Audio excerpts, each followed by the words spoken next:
देखो बच्चों, आज हम लोग पढ़ेंगे त्रिकोणमिति का अनुप्रयोग। त्रिकोणमिति का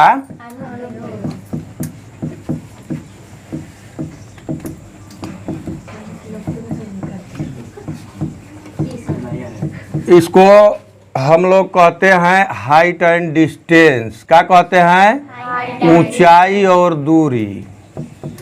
ऊंचाई और दूरी। तो इसको देखो, ऊंचाई दिया रहेगा तो दूरी निकल जाएगा, और दूरी दिया रहेगा तो ऊंचाई निकल जाएगा। इसमें त्रिकोणमिति का अनुप्रयोग क्या है? हमारे दैनिक जीवन में बहुत दिनों से उपयोग हो रहा है। हमारे दैनिक जीवन में त्रिकोणमिति का क्या अनुप्रयोग है?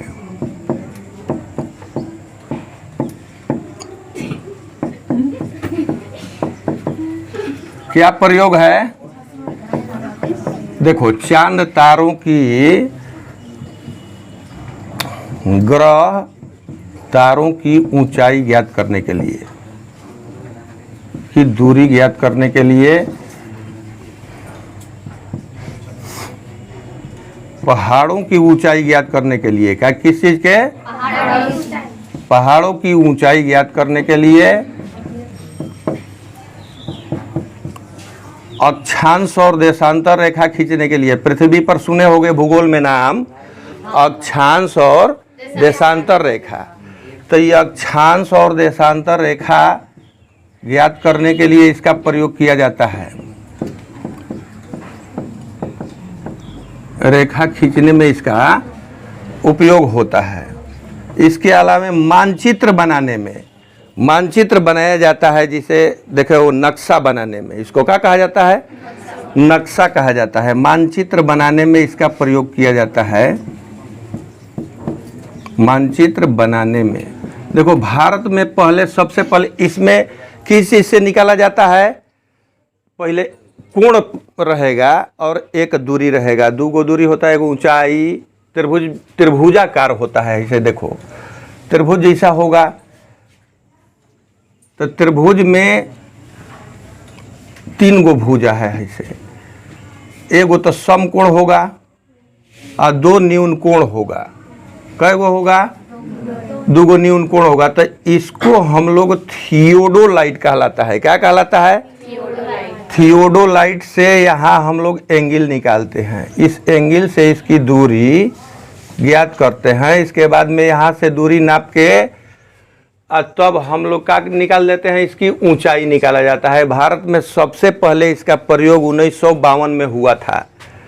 1952 में भारत में सबसे माने जब देश हम लोगों का गुलाम था, जिस समय देश गुलाम था, उस समय हम लोगों के देश में थियोडोलाइट द्वारा एवरेस्ट की चोटी ज्ञात किया गया। दुनिया का सबसे ऊंचा चोटी जो पहाड़ है, उसकी ऊंचाई ज्ञात किया।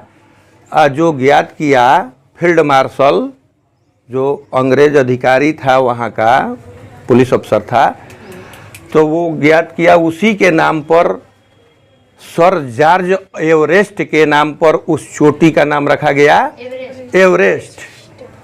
तो भारत में पहले, सबसे पहले कब किया गया? भारत में सबसे पहले 1952 ईस्वी में। कब किया गया? 1952 ईस्वी में सर जॉर्ज एवरेस्ट ने, सर जॉर्ज एवरेस्ट ने दुनिया के सबसे ऊंची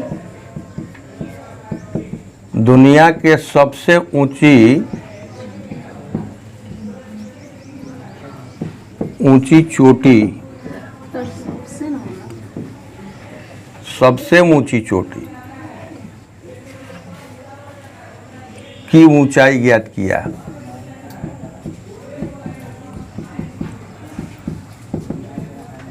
और उसी के नाम पर इसका नाम एवरेस्ट रखा गया। क्या नाम रखा गया? एंगल ज्ञात करने वाला क्या होता है? यंत्र। हाँ, कोण ज्ञात करने वाला, कोण ज्ञात करने वाले यंत्र को क्या कहते हैं? करने वाले यंत्र को थियोडोलाइट कहा जाता है। क्या कहा जाता है? थियोडोलाइट। आजकल ये देहरादून के संग्रहालय में रखा गया है। जिससे एवरेस्ट की चोटी ज्ञात हुआ था उसको कहाँ रखा गया है? देहरादून के संग्रहालय में रखा गया है इसको, थियोडोलाइट को। इसका अर्थ है, देखो, घूमने वाला टेलीस्कोप। इसको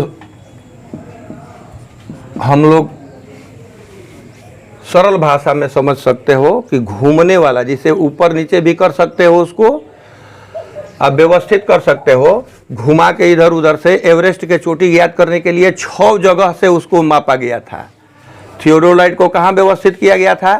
6 जगह से उसकी ऊंचाई को मापा गया, तब उसका कन्फर्म ऊंचाई पता चला। घूमने वाला टेलीस्कोप होता है।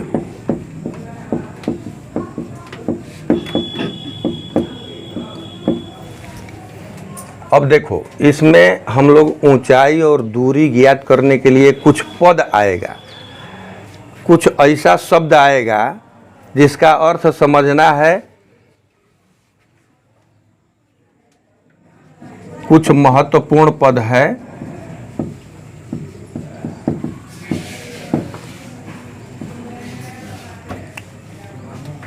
ये क्षैतिज रेखा आएगा। क्या आएगा? क्षैतिज रेखा, दृष्टि रेखा,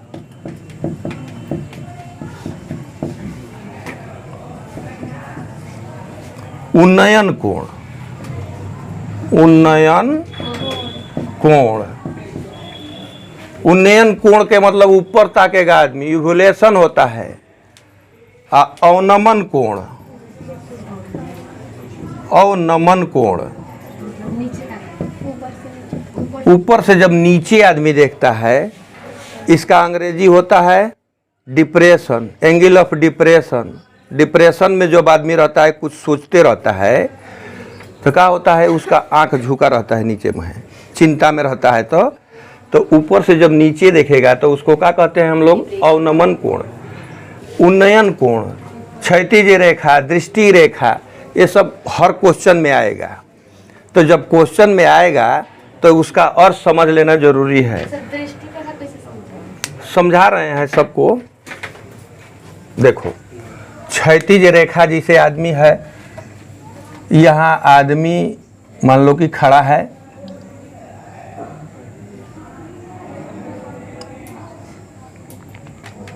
इसका आंख हो गया यहाँ, देख रहे हो? आदमी हो गया ना, इसका बबरी बना दो। ये आंख, ये क्षैतिज रेखा है। क्या है? ये सब काल्पनिक रेखा होता है। यहाँ जब खड़ा है आदमी तो आंख से होकर पृथ्वी के समानांतर खींची जाने वाली रेखा को क्या कहते हैं हम लोग? क्षैतिज रेखा है ये। क्षैतिज रेखा का परिभाषा देखो,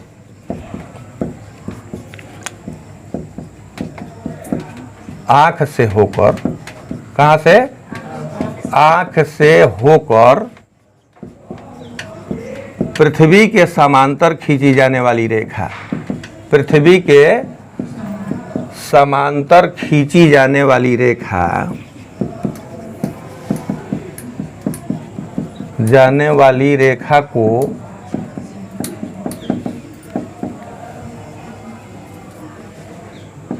क्षैतिज रेखा कहते हैं। क्षैतिज रेखा समझ लिया? कहते हैं। अब देखो, दृष्टि रेखा, दृष्टि आंख और वस्तु के बीच खींची जाने वाली काल्पनिक रेखा को, जैसे आंख आदमी है, आंख है, किसी वस्तु को देख रहा है, तो आंख और वस्तु के बीच, आंख और वस्तु के बीच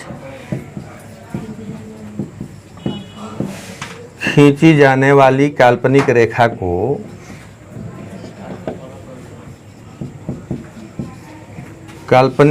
को क्या कहेंगे हम लोग?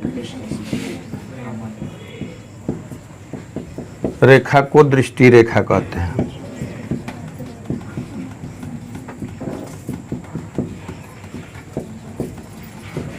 यह देखो, जिसे आंख हो गया, यहाँ आदमी का आंख है और यहाँ से वस्तु है, यहाँ मान लो कि गेंद रखा हुआ है, इसके बीच में जो रेखा खींचा जाएगा इसको क्या कहेंगे हम लोग? दृष्टि रेखा। आंख और वस्तु को मिलाने वाली रेखा को क्या कहेंगे हम लोग? अब देखो, उन्नयन कोण क्या कहलाता है?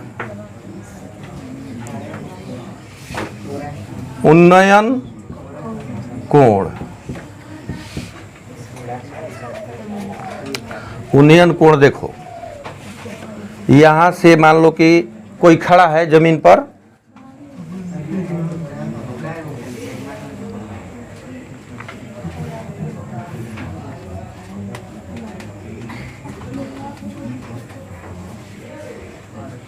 यहां से आदमी देखो, ये क्षैतिज रेखा हो गया। क्या हो गया? क्षैतिज रेखा। और यहां से ऊपर पतंग उड़ रहा है। क्या उड़ रहा है? चाहे हवाई जहाज जा रहा है।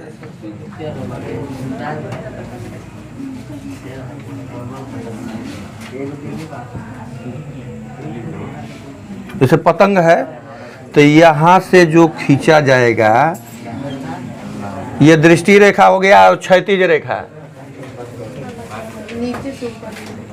नीचे से ऊपर की ओर, ये उन्नयन कोण हो गया। क्या हो गया?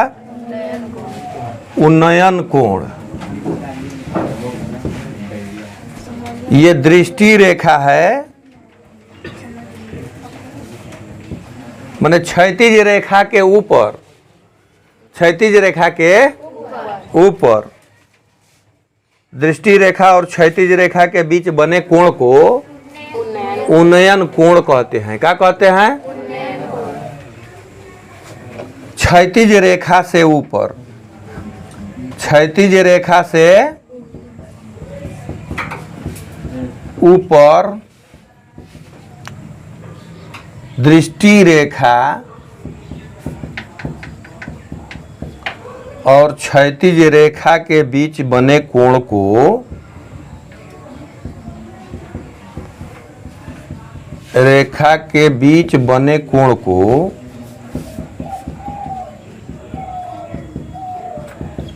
उन्नयन कोण कहते हैं। क्या कहेंगे हम लोग? उन्नयन कोण कहते हैं। समझ लिया उन्नयन कोण? अब देखो, हम लोग अवनमन कोण समझेंगे। क्या समझेंगे? अवनमन कोण।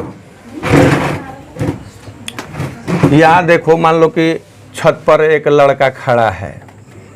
क्या है? छत बना देते हैं घर, ऐसे छाजा हो गया। क्या हो गया? रेख हो गया। छत है, छत का ऐसे रेख हो गया। इस पर मान लो कि इस पर ऐसे लगा रहता है ना? नहीं, यहाँ पर मान लो कि एक ऐसे लड़का खड़ा है। क्या है?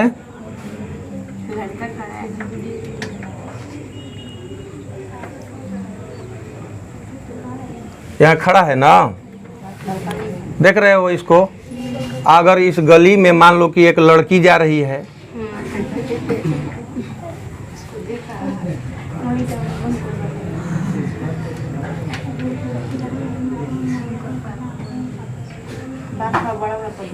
बारिश को बड़ा बड़ा कर देते हैं। इसे देखो,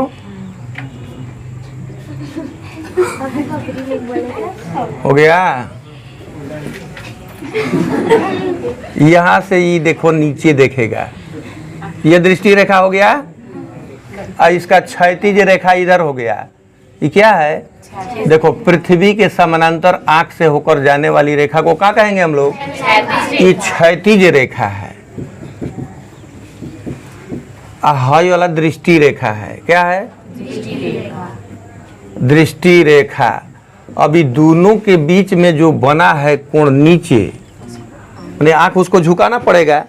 ऐसे आंख झुका के नीचे देखेगा तो उसको क्या कहेंगे हम लोग? अवनमन कोण। माने क्षैतिज रेखा से नीचे अवनमन कोण। अवनमन कोण क्षैतिज रेखा से नीचे। क्या लिखेंगे इसका परिभाषा? क्षैतिज रेखा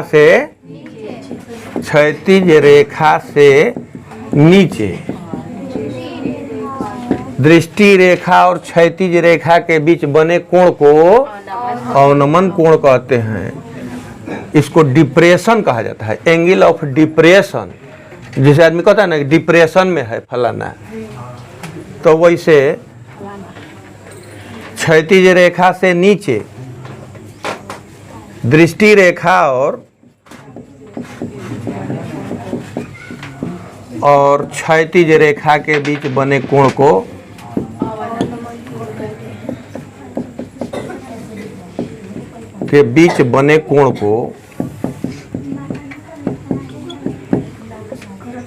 अवनमन कोण कहते हैं।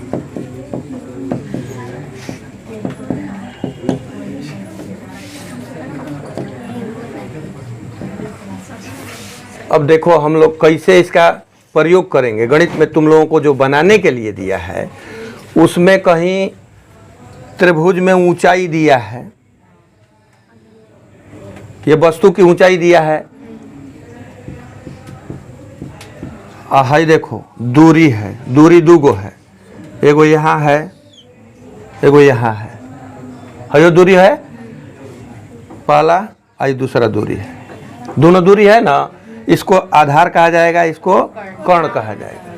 तो हम लोग इसमें लाल बटा का पढ़ते हैं। एगो एंगल रहेगा और एगो कोई भुजा रहेगा, एक एंगल और एक भुजा रहेगा तो हम लोग निकाल लेंगे, दूरी निकल जाएगा। किसी का भी दूरी निकल सकता है, ये कर्ण भी निकल सकता है, चाहे ऊंचाई माने लंब भी निकल सकता है। बात समझ लिया ना? ये कर्ण है, ये लंब है, आधार है। तो इसमें लाल बटा का कौन? लाल बटा का वाला सूत्र से निकाल लेंगे हम लोग। लाल बटा का, यहाँ देखो ऐसे साइन कोस टेन, उस अनुपात के हिसाब से इसका निकल जाएगा। जो भी एंगल दिया रहेगा, ये एंगल दिया है तो ये भुजा अगर दिया रहेगा, अगर मान लो कि इसको 60 दिया है, 60 मीटर दिया है और निकालने के लिए कह रहा है कि पतंग उड़ रहा है, पतंग के डोरी की लंबाई ज्ञात करें। तो पतंग के डोरी की लंबाई क्या ज्ञात करेंगे? अगर ये लंब दिया है, कर्ण निकालने के लिए कह रहा है, तो लंब बटा कर्ण क्या होता है? साइन लेंगे, वहां अनुपात क्या लेंगे? अगर है लंब दिया है, आधार निकालने के लिए कह रहा है कि उसके बीच की दूरी, एक दीवार की लंबाई 10 मीटर है और उसके शिखर से, ये क्या कहलाता है? शिखर कहलाता है। शिखर माने चोटी, ऊपर वाला बिंदु। शिखा माने चुरकी होता है, क्या होता है? चुरकी। तो ये चुरकी होता है शिखा, माने चोटी जिसको कहे हुए, तो ये सबसे ऊपर होता है। आप पाद माने पैर होता है, ये पाद बिंदु है, क्या है? तो इस तरह से क्वेश्चन हल करने के लिए दिया गया है कि कोई व्यक्ति देख रहा है, उसके शिखर का उन्नयन कोण इतना है, चाहे नीचे में भी कहेगा कि अवनमन कोण इतना है, तो जितना कहेगा, एक भुजा दिया रहेगा, वो कोण दिया रहेगा, तो कोई भी निकल जाएगा, कर्ण निकल जाएगा। साइन से लाल बटा का वाला याद रखना, साइन लंब बटा कर्ण, कॉस आधार बटा कर्ण, हाई टेन का हो जाएगा लंब बटा आधार। उसी तरह से देखो हाई कॉट हो जाएगा, कॉट का भी ले सकते हो, टेन ले सकते हो लंब बटा आधार, चाहे कॉट भी ले सकते हो, कॉट बराबर आधार बटा लंब, माने लंब बटा आधार लो चाहे आधार बटा लंब लो, कोई अंतर नहीं है। जहाँ कौस लिया है वहाँ सेक भी ले सकते हो, बात समझ लिया। और यहाँ साइन लिया है वो उसमें क्या ले सकते हो, कोसेक भी ले सकते हो, समझ लिया बात। उन्नयन कोण देगा, क्वेश्चन में देगा ही उन्नयन कोण। उन्नयन कोण इतना डिग्री है, 30 डिग्री, 60 डिग्री, 45 डिग्री, 90 डिग्री, जो दिया रहेगा कि शिखर का उन्नयन कोण इतना है। अब उसके बाद में इसका ऊंचाई दिया गया है, जमीन से इसकी ऊंचाई, चाहे ऊंचाई को गहराई भी कहते हैं। यहाँ से देखो ऐसे नीचे भी दिया रहेगा कि कोई मीनार के टावर पर बैठा है, चाहे बहुमंजिला छत के शिखर पर बैठा हुआ व्यक्ति सड़क पर जाते हुए दो गाड़ियों का अवनमन कोण इतना इतना डिग्री देखता है, तो दोनों के बीच की दूरी ज्ञात करें। इस तरह से भी देता है क्वेश्चन, किसी तरह से भी देगा। मेन बात थ्योरी समझ लिया तुम लोग। चित्र बना लेना है पहले, कैसे बनाना है, चित्र बनाना है। अवनमन कोण कहेगा तो नीचे में बनाएंगे चित्र, सड़क कहेगा तो सड़क जमीन पर बना देंगे, क्षैतिज रेखा के अनुसार नीचे ऐसे चित्र पहले बना लेंगे, उसके बाद में बनाने आ जाएगा। जब ही चित्र बनाओगे बनाने आ जाएगा। ठीक है, अब कल थैंक यू।